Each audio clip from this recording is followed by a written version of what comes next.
Not a huge fan of spiders, but I'd be lying if I said this thing wasn't ballin'. Welcome back to AM2R. Bad jokes aside, we did get the spider ball last video and we'll be putting it to use for quite some time now because of the just insane amount of freedom we have with climbing walls and ceilings thanks to that.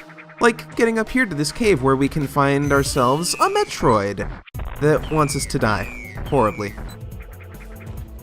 Now, I want to talk about fighting the Metroids a little bit in this video because we're going to be fighting a fair few of them and each fight is going to go kinda similarly. The strategy for them is vastly the same, but we'll get to it when we get to it. For now, we're just climbing the ceiling to get a hidden item that's up here, and while we're doing this, I can talk a little bit about the big issues with the spider ball, of which there are mainly two. First, you can probably tell it's not the fastest thing in the world. It was pretty slow in the original game too, and I guess I'd rather prefer it to be too slow than too fast, but I feel like there could have been a better medium achieved here. The second thing is that if you take damage while you're in the spider ball, you get knocked out of it. So if I had gotten hit by that single flying needle thing, I don't know what they're called and frankly I don't care, I would have fallen down and I would have had to go all the way back up, either by spider balling back up the wall or by doing a bit of a tricky bomb jump. So you have to be kind of careful with it. You have to be a little cautious that you don't get hit and fall down like a dumbass. A mistake that I am certainly not immune to.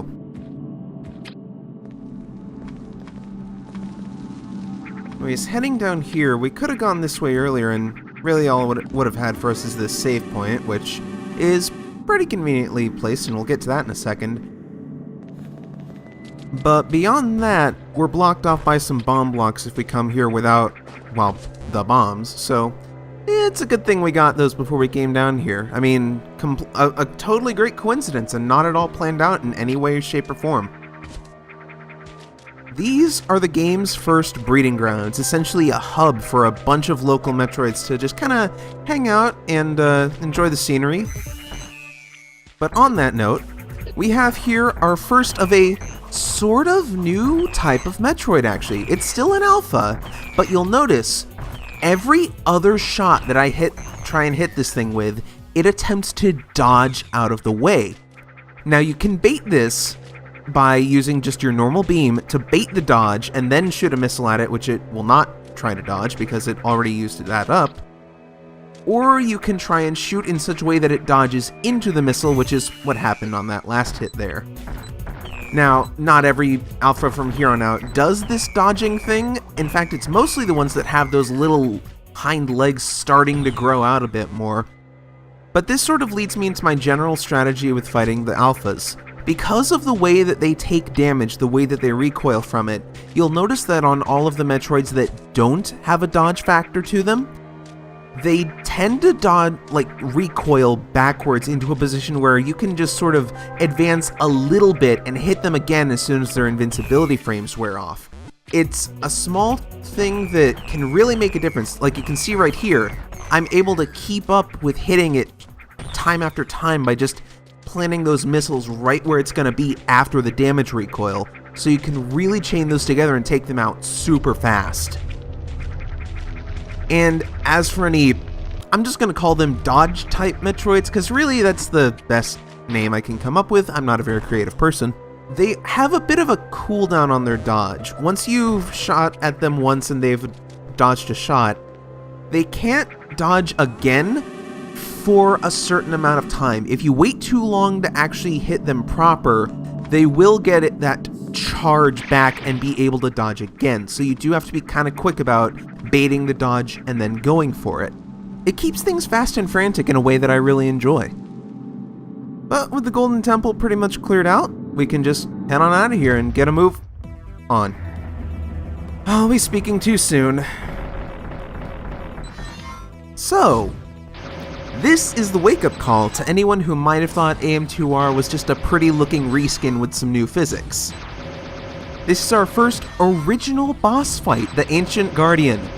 Not a particularly difficult one, but one that will still keep you on your toes nonetheless. The arena starts small, and is only going to get smaller as the fight progresses. But the walls aren't really the thing you want to look out for. You might notice that every time this thing attacks, its eyes flash a different color and make a slightly different noise. This is a tell for what attack it's going to use. Each one is color-coded, so when the purple one happens, you know you can just morph ball to dodge it completely. When the green one happens, you know you can stand right in the center to avoid it. When the blue happens, it's going to do those lasers, and when it does red, it's going to launch a fireball. Although once it gets to a certain point in the fight, like around here, it stops doing the fireball because the arena is just way too small for that to be an even remotely fair attack, which is a detail I appreciate. I'm glad that the thought crossed their mind of, okay, let's not have this attack happen anymore now, because that would be really unfair given the arena. But there we go, that's the boss taken care of. And we can immediately jump to where it came from for a little secret. Yeah, this was not in the first few demos, I'll tell you that much for free. So this is a bit of a morph ball and spider ball puzzle featuring bombs. You can see that every single pipe, they're kind of vaguely pipe-ish, we'll go with that, is a bunch of bomb blocks that are linked together so they crumble as they go down. I am also a dumbass and do not know how to press the jump button, or how to properly get back up there. If I were smart, I would just immediately have gone to left and started bomb jumping back up, but instead I felt like being fancy and trying to get up here. I don't have an explanation. But anyways, that puzzle can be quite tricky to do, because I mentioned before that when you take damage you're knocked out of Spider Ball. But the same also applies for when you use a bomb to bomb jump, you get knocked out of Spider Ball. So the trick happens when you have to bomb jump and then Spider Ball onto a wall right away like there. And that can be very tricky timing at some points, but we get a nice reward of a missile tank and a door we can't do anything with. I could have come back for that later, sure, but I wanted the missile. I'm greedy. And having taken out all the Metroids, we can now progress further as the magma is drained thanks to the earthquakes. Although, I guess according to the logbook canon, it's not quite magma, it's magma adjacent more than anything. You go down to the supermarket to get yourself a nice jug of magma, and right next to it is the completely synthetic magma substitute. That's basically what we're dealing with. Alright, here's a question. If magma were sold at a supermarket, would it come in a jug or would it come in a carton? This is the debate I'd like to raise. And I know someone from Canada is going to say, it should come in a bag. No. Not that I have anything against liquids in bags so specifically, but that if you did put magma into a bag, people would call it bagma, and I really don't want that to be part of my life. Anyways, we have a spider ball puzzle that utilizes an interesting mechanic that's going to be slightly important later on, which is that spider ball does not trip crumble blocks. So you can be in spider ball form and just going all over those things for ever, pretty much. Which is, again, going to be slightly important later. Not necessarily critical, but it is good to know. Of course, the easiest way of doing this puzzle is really just to bomb jump right up to the missile. Honestly, I will fully admit, I have never done this puzzle the intended way. I have always bomb jumped because it is just significantly easier to do that.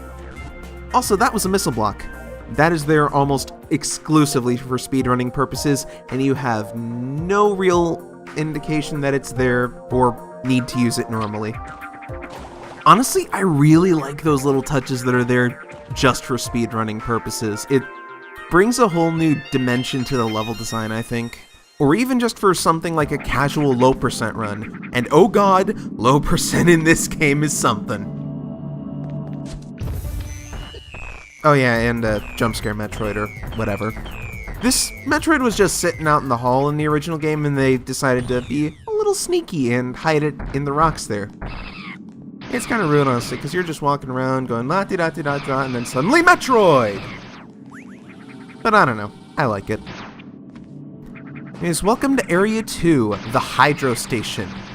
We could keep going up this way, because we can wall jump up that, and it's a nice little sequence break, but we're just going to keep going the intended way.